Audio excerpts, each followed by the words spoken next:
Hi friends, welcome to Soumya's food world. ಇವತ್ತು ನಾನು ಒಂದು ಯಮ್ಮಿ ಆಗಿರೋಂಥ ಈವ್ನಿಂಗ್ ಸ್ನ್ಯಾಕ್ಸ್ ತೋರಿಸ್ತಾ ಇದ್ದೀನಿ. ಅದೇನು ಅಂದರೆ ಸೂಜಿ ಡೋನಟ್ಸ್ ಅಂತ ಹೇಳ್ಬೋದು ಅಥವಾ ಸೂಜಿ ರಿಂಗ್ಸ್ ಅಂತ ಹೇಳ್ಬೋದು. ಫಸ್ಟ್ ಅದಕ್ಕೆ ಒಂದು ಪ್ಯಾನ್ ಇಟ್ಕೊಂಡ್ಬಿಟ್ಟು 2 ಕಪ್ಪಷ್ಟು ವಾಟರನ್ನು ಆ್ಯಡ್ ಮಾಡ್ಕೊತಾ ಇದ್ದೀನಿ. 1 ಕಪ್ ರವೆಗೆ ನಾನು 2 ಕಪ್ ನೀರನ್ನು ಹಾಕ್ಕೊತಾ ಇದ್ದೀನಿ. ಅದು ಸ್ವಲ್ಪ ಬಿಸಿ ಆದಮೇಲೆ ರುಚಿಗೆ ಎಷ್ಟು ಬೇಕೋ ಅಷ್ಟು ಅದಕ್ಕೆ ಸಾಲ್ಟನ್ನು ಹಾಕ್ಕೊತಾ ಇದ್ದೀನಿ. ನೆಕ್ಸ್ಟ್ ಇಲ್ಲಿ ಚಿಲ್ಲಿ ಫ್ಲೇಕ್ಸನ್ನು ಆ್ಯಡ್ ಮಾಡ್ಕೊತಾ ಇದ್ದೀನಿ. 1 ಸ್ಪೂನಷ್ಟು ನಾನಿಲ್ಲಿ ಚಿಲ್ಲಿ ಫ್ಲೇಕ್ಸನ್ನು ಆ್ಯಡ್ ಮಾಡ್ತಾಯಿದ್ದೀನಿ. ಕಲರ್ಫುಲ್ಲಾಗಿರಲಿ ಅಂತ ಆ್ಯಡ್ ಮಾಡ್ತಾಯಿದ್ದೀನಿ. ಅದನ್ನು ಈ ರೀತಿ ವಾಟರಲ್ಲಿ ಮಿಕ್ಸ್ ಮಾಡ್ಕೊಂಡ್ಬಿಟ್ಟು ನೀರು ಬಾಯ್ಲ್ ಆಗೋ ಸ್ಟೇಜಲ್ಲಿ ನಾನು ರವೆಯನ್ನು ಹಾಕ್ಕೊತಾ ಇದ್ದೀನಿ. 1 ಕಪ್ ರವೆ ಅಂದರೆ ಇಲ್ಲಿ ಬಾಂಬೆ ರವೆ ತೊಗೊಂಡಿದ್ದೀನಿ ನಾನಿಲ್ಲಿ. ಆ ಬಾಂಬೆ ರವೆನ ಹಾಕಿ ಈ ರೀತಿ ಮಿಕ್ಸ್ ಮಾಡಬೇಕು. ಅದು ಗಟ್ಟಿ ಆಗೋವರೆಗೂ ನಾವು ಇದನ್ನು ಉಪ್ಪಿಟ್ಟಿಗೆ ಹೇಗೆ ಮಾಡ್ಕೊತೀವಲ್ಲ ಅದೇ ರೀತಿ ಗಟ್ಟಿ ಆಗೋವರೆಗೂ ಮಾಡ್ಕೋಬೇಕು.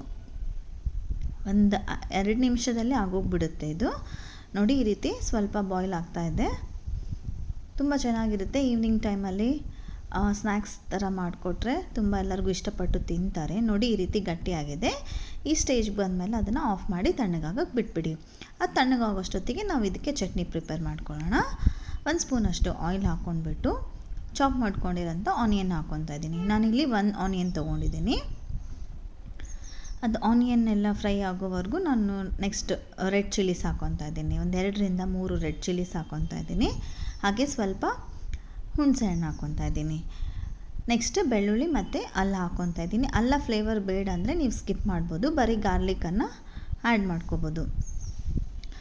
ನೆಕ್ಸ್ಟ್ ಅದಾದಮೇಲೆ ಸ್ವಲ್ಪ ಒಂದು 1/2 ಕಪ್ಪಷ್ಟು ಕಡಲೆ ಹಾಕ್ಕೊತಾ ಇದ್ದೀನಿ. 1/2 ಕಪ್ಗಿಂತ ಕಡಿಮೆನೇ ಕಡಲೆ ಹಾಕ್ಕೊತಾ ಇದ್ದೀನಿ ಇಲ್ಲಿ. ನೆಕ್ಸ್ಟ್ ಅದರಲ್ಲೇ ಟೊಮ್ಯಾಟೊ ಆ್ಯಡ್ ಮಾಡ್ಕೊತಾ ಇದ್ದೀನಿ. 1 ಟೊಮ್ಯಾಟೊನ ದೊಡ್ಡದಾಗಿರುವಂಥ 1 ಟೊಮ್ಯಾಟೊನ ತೊಗೊಂಡಿದ್ದೀನಿ ನಾನಿಲ್ಲಿ. ಈ ಎಲ್ಲ ಇಂಗ್ರೀಡಿಯೆಂಟ್ಸ್ನ ಚೆನ್ನಾಗಿ ಫ್ರೈ ಮಾಡ್ಕೋಬೇಕು ಸಾಫ್ಟ್ ಆಗೋವರೆಗೂ. ಹಾಗೆ ಇದರಲ್ಲೇ ನಾನು ಸ್ವಲ್ಪ ಕೊತ್ತಂಬರಿ ಸೊಪ್ಪನ್ನು ಹಾಕ್ಕೊತಾ ಇದ್ದೀನಿ. ಈ ಎಲ್ಲ ಇಂಗ್ರೀಡಿಯೆಂಟ್ಸ್ನ ಚೆನ್ನಾಗಿ ಮೆತ್ತಗಾಗೋವರೆಗೂ ಫ್ರೈ ಮಾಡಿಕೊಂಡು ರುಚಿಗೆ ಎಷ್ಟು ಬೇಕೋ ಅಷ್ಟು ಉಪ್ಪನ್ನು ಹಾಕ್ಕೊಂಡು ಅದು ಸ್ವಲ್ಪ ತಣ್ಣಗಾದಮೇಲೆ ನಾವು ಅದನ್ನು ಗ್ರೈಂಡ್ ಮಾಡಿಕೊಂಡು ನಮಗೆ ಚಟ್ನಿ ರೆಡಿ ಆಗುತ್ತೆ. ನಾವು ಈ ಚಟ್ನಿ ಜೊತೆಗಾದರೂ ಸರ್ವ್ ಮಾಡ್ಬೋದು ಅಥವಾ ಟೊಮ್ಯಾಟೊ ಕೆಚಪ್ ಜೊತೆ ಕೂಡ ಚೆನ್ನಾಗಿರುತ್ತೆ. ಸ್ವಲ್ಪ ಸ್ಪೈಸಿ ಬೇಕು ಅಂದರೆ ಈ ರೀತಿ ಚಟ್ನಿ ಮಾಡ್ಕೋಬೋದು. ನೋಡಿ, ಈ ರೀತಿ ಚಟ್ನಿ ಗ್ರೈಂಡ್ ಮಾಡ್ಕೊಂಡಿದ್ದಾದಮೇಲೆ ನಾವು ಸಾಸಿವೆ, ಕರಿಬೇವು, ಮೆಣಸಿನ್ಕಾಯಿ ಹಾಕಿರೋ ಅಂಥ ಒಗ್ಗರಣೆಯನ್ನು ಇದರಲ್ಲಿ ಹಾಕಿ ಈ ರೀತಿ ಚೆನ್ನಾಗಿ ಮಿಕ್ಸ್ ಮಾಡಿದರೆ ಚಟ್ನಿ ರೆಡಿ ಆಗುತ್ತೆ. ನೋಡಿ, ಇವಾಗ ನಾವು ಡೋವನ್ನು ಪ್ರಿಪೇರ್ ಮಾಡ್ಕೊಳ್ಳೋಣ. ಅದು ತಣ್ಣಗಾದಮೇಲೆ ನಾವು ಸ್ವಲ್ಪ ಚೆನ್ನಾಗಿ ನಾದ್ಕೋಬೇಕು. ಸ್ವಲ್ಪ ನೀರು ಬೇಕು ಅನಿಸಿದರೆ ನಿಮಗೆ ವಾಟರನ್ನು ಆ್ಯಡ್ ಮಾಡಿಕೊಂಡು ಸಾಫ್ಟಾಗಿ ಡೋ ರೆಡಿ ಮಾಡ್ಕೊಳ್ಳಿ. ಚಿಕ್ಕ ಈ ರೀತಿ ಬಾಲ್ಸನ್ನು ತೊಗೊಂಡು ನಾವು ಹೇಗೆ ಪುಲ್ಕ ಮಾಡ್ಕೊತೀವಲ್ಲ ಆ ಸೈಜಲ್ಲಿ ತೊಗೊಂಡು ನೋಡಿ ಈ ರೀತಿ ಬಾಲ್ ಮಾಡ್ಕೊತಾ ಇದ್ದೀನಿ. ಫಸ್ಟು ಚೆನ್ನಾಗಿ ನಾದ್ಕೊಳ್ಳಿ, ಅಂದರೆ ಕ್ರ್ಯಾಕ್ಸ್ ಬರಲ್ಲ ನಿಮಗೆ.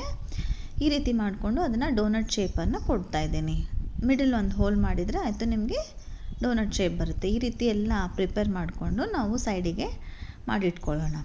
ಇದು ಮಾಡಿ ಒಂದು ಡಬ್ಬದಲ್ಲಿ ಹಾಕಿಟ್ಕೊಂಡು ಬೇಕಾದಾಗೆ ಡೀಪ್ ಫ್ರೈ ಮಾಡಿಕೊಡ್ಬೋದು, ಹಾಗೂ ಕೂಡ ಬರುತ್ತೆ. ಆಯಿಲನ್ನು ಇಟ್ಬಿಟ್ಟು ಅದರಲ್ಲಿ ಹಾಕ್ಕೊತಾ ಇದ್ದೀನಿ. ಅದರಲ್ಲಿ ಹಾಕಿ ಗೋಲ್ಡನ್ ಕಲರ್ ಬರೋವರೆಗೂ ಅದನ್ನು ಫ್ರೈ ಮಾಡಿದರೆ ನಿಮಗೆ ಸೂಜಿ ಡೋನಟ್ಸ್ ರೆಡಿ ಆಗುತ್ತೆ. ತುಂಬ ಚೆನ್ನಾಗಿರುತ್ತೆ, ಖಂಡಿತ ಟ್ರೈ ಮಾಡಿ. ಕಡಿಮೆ ಇಂಗ್ರೀಡಿಯೆಂಟ್ಸಲ್ಲಿ ಈಸಿಯಾಗಿ ತುಂಬ ಬೇಗನೆ ಕೂಡ ಮಾಡ್ಬೋದು. ನೀವು ಚಟ್ನಿ ಬೇಡ ಅಂದರೆ ಟೊಮೆಟೊ ಕೆಚಪ್ ಜೊತೆಗೆ ಮಾಡಿಕೊಂಡ್ರೆ ಒಂದು 5 ಮಿನಿಟ್ಸಲ್ಲಿ ಈ ಡಿಶ್ ರೆಡಿ ಆಗೋಗ್ಬಿಡುತ್ತೆ. ಈವ್ನಿಂಗ್ ಟೈಮಲ್ಲಿ ಸ್ನ್ಯಾಕ್ಸ್ ಅಂತ ಮಕ್ಕಳಿಗೆ ಮಾಡಿಕೊಟ್ರೆ ತುಂಬ ಇಷ್ಟಪಟ್ಟು ತಿಂತಾರೆ.